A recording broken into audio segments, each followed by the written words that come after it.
Hello, আসসালামু আলাইকুম ভাই ব্রাদার, কী অবস্থা? আশা করি আপনারা অনেক অনেক অনেক ভালো আছেন। আমরা আজ ঘুরতে যাচ্ছি যমুনা নদীর মাঝখানে। আমরা আছি অনেকেই, সাইম, সালমান, রিয়াজ এবং স্বাধীন কাকা, রাসেল ভাই। আমরা ঘুরতেছি যমুনা নদীর মাঝখান দিয়ে।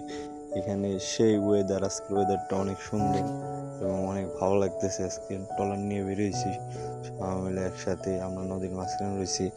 এখান থেকে দেখা যাচ্ছে অনেক টাওয়ার এবং এগুলা টাওয়ারটা এই নদীর চর দেখতেছেন। এই চরের এপারে মনে করেন কাজিরহাট, মনে করেন এখান দিয়ে লাইন গেছে কারেন্টে।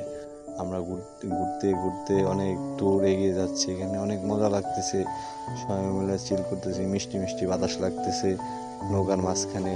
এইটা হচ্ছে টাওয়ার, বিশাল টাওয়ার ভাই, সে অধিকাংশ সে একটি টাওয়ার।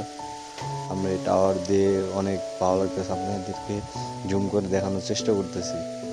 সো আকাশটা দেখছেন, অনেক সুন্দর লাগতেছে। টাওয়ারের মাঝখানে বিশাল বড় টাওয়ার ভাই। এটা কাছ থেকে ফোনে হয়তো ছোট দেখা যাচ্ছে, কিন্তু টাওয়ারটা অনেক বড়। আমরা ট্রলার দিয়ে অনেক ভালো লাগতেছে। এটা হচ্ছে আলুদিয়া চর। এই চরের পাশ দিয়ে দেখেন টাওয়ারের মাঝখান দিয়ে সূর্যের আলোটা উকি দিচ্ছে, অনেক ভালো লাগতেছে। আকাশটা অনেক সুন্দর, অনেক ভালো লাগতেছে দেখে। এটা বিশাল বড় টাওয়ার। যমুনা নদী ভাই ভালো লাগে, একটু ঘুরি, অনেক মজা লাগে।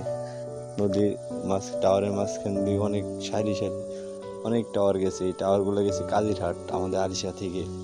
অনেক ভালো লাগতেছে, এই টাওয়ারগুলো দেখেও ভালো লাগতেছে। তার ভিতরে সূর্য করে